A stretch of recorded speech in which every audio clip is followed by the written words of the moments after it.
Abidin bergerak cepat untuk mengalihkan perhatian Seiran agar dia tidak melihat adegan ciuman antara Ferit dan Suna. Dia bertanya kepada Seiran apakah ia akan segera kembali ke mansion. Saat ini Suna sedang mabuk berat. Seiran merasa bingung dengan situasi ini.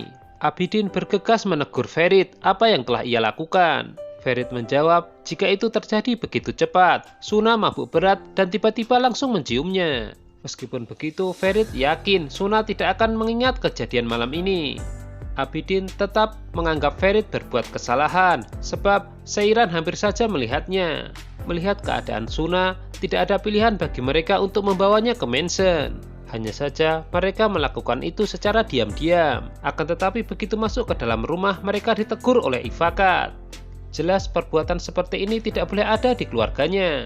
Ifakat nadanya semakin tinggi mengetahui Suna mabuk. Seiran mencoba membela jika kakaknya baru kali ini minum. Jadi ia yakin tidak akan terjadi apa-apa jika tidak ada yang berbicara.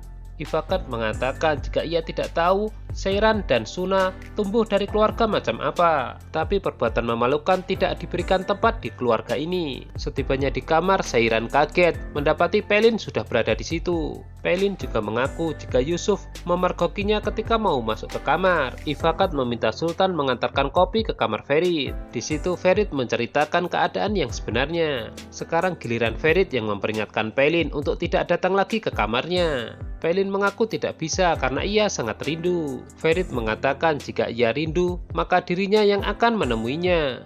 Seiran dan Suna akan tidur di ranjang, sementara Ferit tidur di kursi. Ferit tertawa melihat Suna mendengkur. Tentu mereka akan terganggu hingga besok pagi. Di situ Seiran segera menegur kakaknya dan menyuruhnya tidur miring. Yusuf tidak bisa tidur, kemudian mencari Tuan Ibrahim. Akan tetapi yang keluar justru putrinya dengan pose memancing. Keesokan paginya, Ferit membangunkan Seiran dan Suna. Sebab sudah tradisi di keluarganya mereka harus sarapan tepat waktu. Suna akhirnya bangun, akan tetapi ia teringat dengan kejadian malam tadi. Jelas ia merasa malu dan takut. Maka dari itu ia buru-buru pergi ke kamar mandi. Ferit dan Seiran berdiskusi jika Yusuf akan membuat kesulitan dalam hidup mereka. Suna tampak gugup berjalan di depan Ferit. Pemuda itu juga memastikan agar Suna tidak mengingat kejadian di malam tadi, sebab ia tidak ingin Seiran salah paham. Kondisi rumah tangga Fuad dan Asuman sedang tidak baik-baik saja. Setelah Asuman divonis tidak bisa memiliki keturunan, sikap Fuad berubah, terlebih dengan kehadiran Suna. Ketika sarapan, Halis B mempertanyakan kenapa Suna bisa berada di rumah ini. Apapun alasannya, bagi Halis B tidaklah masalah, sebab dia telah menjadi bagian dari keluarganya. Tapi tampak Asuman dan Yusuf tidak nyaman dengan kehadiran Suna ini. Selesai sarapan, Suna akan diantar pulang oleh Abidin. Sementara Fuad dan Ferit dipanggil oleh Halis B. Halis B memeriksa muka kedua cucunya yang penuh luka. Jelas ia tahu jika mereka telah berkelahi. Fuad dan Ferit akhirnya mengarang cerita untuk membela diri. Diperlihatkan jika kejadian ini mirip dengan beberapa tahun yang lalu. Ketika itu Halis B marah besar kepada kedua cucunya ini.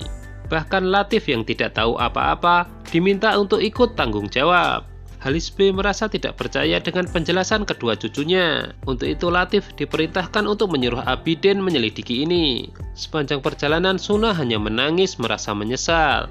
Ia meminta kepada Abidin untuk tidak menceritakan kepada siapa-siapa mengenai apa yang ia lihat. Seiran berkata kepada Ferit jika ia merasa ada sesuatu dengan Suna. Menurutnya kakaknya itu bersikap aneh. Seiran bertanya kepada Ferit apakah ia tahu apa yang sebenarnya terjadi. Ferit akan menjawabnya, akan tetapi Seiran diminta berjanji untuk tidak mendesak Suna. Ferit pun menceritakan jika Suna sangat mabuk hingga tiba-tiba menciumnya. Mendengar itu Seiran tidak percaya dan menganggap Ferit bercanda. Setelah itu Seiran marah bagaimana bisa Ferit melakukan ini kepada Suna. Atau jangan-jangan Ferit mencuri kesempatan. Gulgun tiba-tiba masuk dan memperingatkan mereka untuk tidak berteriak di rumah ini. Setelah itu, ia memerintahkan mereka untuk pergi dan jangan kembali sebelum masalah mereka berakhir. Ketika Suna tiba di rumah, ayahnya sedang ada tamu yaitu Mak Comblang. Kasim ingin mencarikan jodoh untuk Suna. Esme menasihati Suna agar ia bisa mengerti dengan keinginan ayahnya itu. Akan tetapi, Suna jelas merasa marah karena ini merupakan paksaan. Suna segera menghubungi Seiran, akan tetapi tidak diangkat. Di sisi lain, Ferit justru menuduh Seiran mendapatkan telepon dari Yusuf. Gadis itu benar-benar merasa kesal sebab Ferit selalu memberikannya masalah. Kehidupannya kini hancur berantakan. Dia tidak bisa sekolah, tidak bisa berbicara dengan Yusuf, bahkan Suna telah ia cium. Yusuf berkomunikasi dengan Pelin dan memberitahukan jika Halisbe menginginkan cucu. Itu artinya posisi Pelin akan terancam. Seiran diperkenalkan Ferit dengan mentornya. Mereka bersikap seolah-olah seperti pengantin baru yang sebenarnya. Mentor itu mengeluarkan sketsa gambar yang dikirim oleh Ferit. Melihat gambar itu, Seiran pun tersenyum sebab itu adalah hasil karyanya. Ternyata sang mentor sangat kagum dengan hasil karya ini. Dia juga kagum dengan kemesraan yang mereka tunjukkan. Maka dari itu, ia kemudian memberikan sebuah nasihat bahwa pernikahan itu seperti cabang yang masih tumbuh. Jika diperhatikan dengan baik, maka akan menghasilkan buah. Mereka berdua pun fokus mendengarkan nasihat ini. Sedangkan di sisi lain, Suna sedang meratapi nasibnya. Ketika Suna menghubungi Ferit, justru terjadi salah paham. Seiran menduga jika mereka selalu berhubungan di belakangnya. Setelah itu, Suna kemudian menghubungi Seiran, dan di situ baru ketahuan jika kakaknya itu sedang meminta bantuan. Kakaknya itu berbohong jika ibunya sedang sakit. Saat itu juga, Ferit menawarkan kepada Seiran untuk mengantarnya menemui kakaknya. Ferit mengatakan kepada Seiran jika ia akan menemui keluarganya lalu menceritakan yang sebenarnya. Suna mengantarkan Seiran untuk menemui ibunya. Dari situlah diketahui fakta jika Qasim akan kedatangan tamu malam ini. Esme menambahkan jika Suna akan dinikahkan dengan seseorang dari Antep. Setelah mengantarkan Seiran ke keluarganya, seperti biasa, Ferit menemui Pelin. Qasim memperingatkan Suna untuk tidak membuat keluarganya malu lagi. Seiran juga diminta untuk tinggal di rumah ini malam ini, dan dia disuruh mengajak Ferit juga. Terpaksa setelah itu, Seiran mengirimkan pesan kepada Ferit. Padahal sebenarnya mereka sedang bertengkar. Ferit menghubungi Ifakat dan memberitahu jika ibu Seiran sakit. Untuk itu ia akan bermalam di sana. Akan tetapi semua itu bohong. Ferit ingin bermalam di rumah Pelin. Suna merasa cemas, ia trauma dengan masa lalu. Seiran kemudian meyakinkannya jika semuanya akan baik-baik saja. Tak lama dari itu, calon suami Suna dan keluarganya datang. Ternyata selain Suna, ibunya juga cemas. Terlebih ketika Mak Comblang memberitahu jika calon suami Suna merupakan duda beranak satu. Di sisi lain, Ferit dan Pelin bersenang-senang di klub malam. Di situ Pelin memperlihatkan tarian seksinya di hadapan Ferit. Akan tetapi yang muncul di mata Ferit adalah Seiran yang sedang menari. Suna terus menguatkan hatinya. Apalagi calon suaminya ini tidak seperti yang ia bayangkan. Begitu Suna muncul, calon suaminya langsung suka. Hanya saja ia mengingatkan jika telah memiliki seorang putra. Bagi Qasim ternyata itu bukanlah masalah. Hanya saja ia memiliki syarat yang tidak bisa dipenuhi calon menantunya itu. Ferit keluar dari klub malam dengan dibawa Pelin dalam keadaan mabuk berat. Para wartawan diam-diam mengambil gambar. Dalam keadaan seperti itu, Ferit masih nekat mengendarai mobil. Hingga di perjalanan, ia terkena razia pengecekan alkohol. Ferit tidak bisa mengelak lagi. Lagi pula, ia mencoba menyuap petugas. Jelas ini merupakan masalah besar. Terlebih jika keluarganya tahu ia sedang bersama Pelin. Seiran dan ibunya merasa lega karena perjodohan kakaknya ternyata dibatalkan oleh ayah mereka sendiri. Pelin membawa Ferit ke rumahnya. Ia ingin pacarnya itu melupakan Seiran. Sementara itu, di sisi lain, Gulgun tiba-tiba menghubungi Seiran, menanyakan di mana Ferit. Sejak tadi ia menghubunginya, akan tetapi handphonenya dimatikan. Seiran terpaksa mengirim pesan lagi kepada Ferit, memberitahukan jika ibunya dari tadi mencarinya. Suna melaksanakan sholat malam, meminta solusi dari permasalahannya. Sebelumnya Seiran berbohong kepada Gulgun jika Ferit berada di sampingnya. Setelah itu ia menulis pesan kepada Ferit jika ia telah melanggar perjanjian. Begitu Ferit membuka handphonenya, ia sangat kaget. Ibunya menghubunginya puluhan kali dan Seiran mengirimkan pesan ancaman.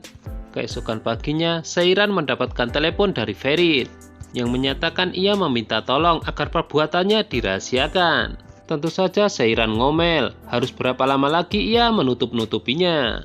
Dia meminta Ferit jujur kepada keluarganya, seperti dia jujur kepadanya. Seiran memberitahu Suna jika sejak semalam Ferit bersama kekasihnya. Setelah itu ia bertanya kenapa Suna tidak mampu menatapnya. Sambil gugup dan menangis, Suna meminta maaf bahwa apa yang terjadi pada dirinya dan Ferit di klub bukanlah kesengajaan. Suna mengaku jika ia sedang mabuk berat. Diam-diam di balik pintu, Kazim dan Esme mendengarkan pertengkaran mereka. Lalu Kazim masuk ke dalam kamar dan ingin memukul Suna. Seiran yang ingin menghalangi justru dicekik.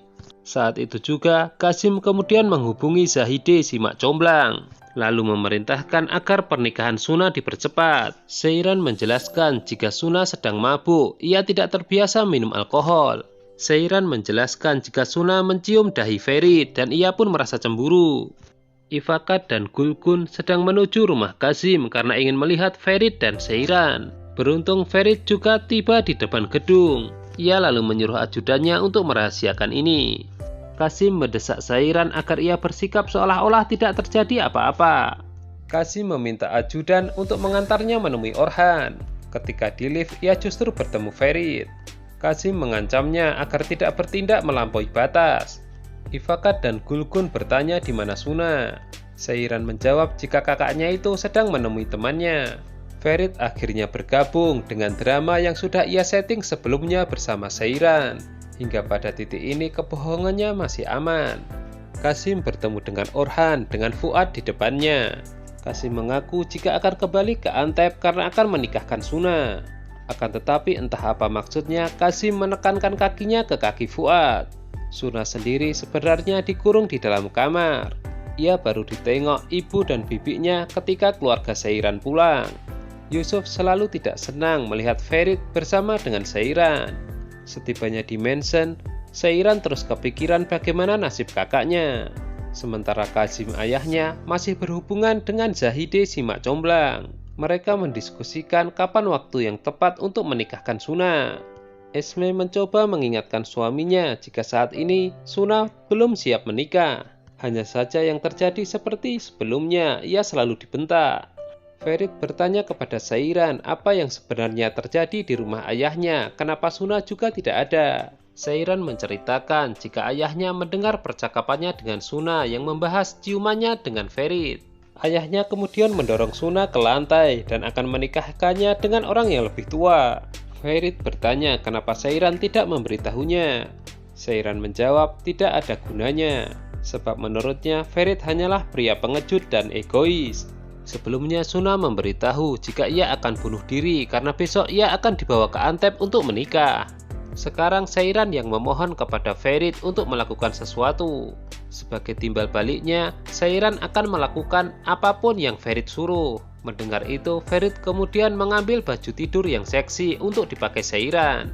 Dalam hati Seiran berkata bahwa Ferit selalu mencari kesempatan seperti ini. Akan tetapi Seiran merasa tidak punya pilihan lain. Jadi keinginan Ferit pun terpaksa ia penuhi. Ferit pun terpesona memandangi tubuh Seiran. Begitu istrinya berbaring, Ferit langsung pasang kuda-kuda. Nah, itu dia untuk edisi kali ini. Jangan lupa tonton kelanjutannya hanya di Mail Channel ya. Terima kasih.